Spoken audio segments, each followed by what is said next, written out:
તાલુકાના સંખારી મુકામે રોહિત સમાજના વૃદ્ધ અને ભાઈ ઉપર ધારિયા અને પંચ વડે હુમલો। સંખારી મુકામે માથા ભારે ઈસમ દ્વારા હુમલો થતા ધારપુર હોસ્પિટલમાં સારવાર અર્થે લઈ જવામાં આવ્યા।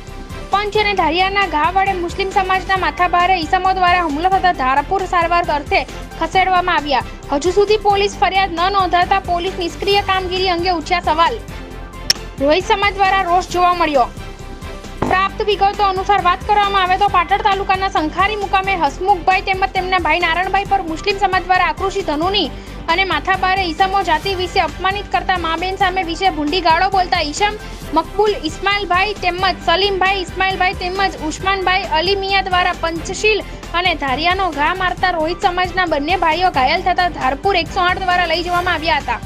હજી સુધી પોલીસ ફરિયાદ દેવામાં આવી નથી। પોલીસની નિષ્ક્રિય કામગીરી અંગે રોહિત સમાજમાં રોષ જોવા મળ્યો હતો। શું આ મીડિયાના અહેવાલથી લોકો સામે કાયદેસરની કાર્યવાહી કરી ધરપકડમાં આવશે ખરા તે આવનારા સમય જ બતાવશે। ભોગ બનનાર હસમુખભાઈ પરમાર તેમના મોટા ભાઈ। અહેવાલ શ્રી વી.કે. ડાભાની। બોલો।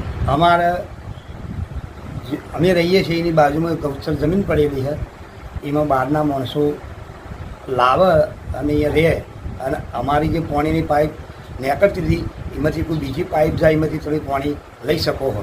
અમારી પાણીની પાઇપ 500 ઘર પાણી પહોંચતું નહીં અમારે, જો તમે ઓછી લેહો નહીં। આ રહીએ અમારી વાત, એમાં અમે એવી વાત કરતા હતા બસ સ્ટેન્ડે તો ઉશ્કેરી અને મને મારવા માંડ્યો। અપમાનિત શબ્દો બોલી ટેડા હારા કોડા આવા શબ્દો બોલીને ઉશ્કેરી જઈને મને મારવા માંડ્યો। આરી ઘટના છે। આપનું શુભ નામ જણાવો। આ સૂચના જણાવું છું। શું નામ તમારું? મારું નામ પરમાર હસમુખભાઈ ખેગારભાઈ, મારું ગામ સંખારી, તાલુકો પાટણ, જિલ્લો મહેસાણા, જિલ્લો પાટણ। ઓકે।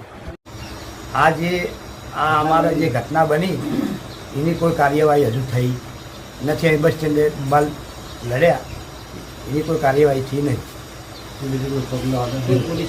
હા, હસમુખભાઈ મારા મોટા ભાઈ છે, મોટા બાપાના દીકરા, બરાબર। આ બનાવ એમને જે અત્યારે બતાવ્યો એ સાચો અને સત્ય હકીકત છે, બરાબર। જાણવા જો ઇન્ટરવ્યુમાં અમે સાથે મળી અને જાણ કરીએ છીએ।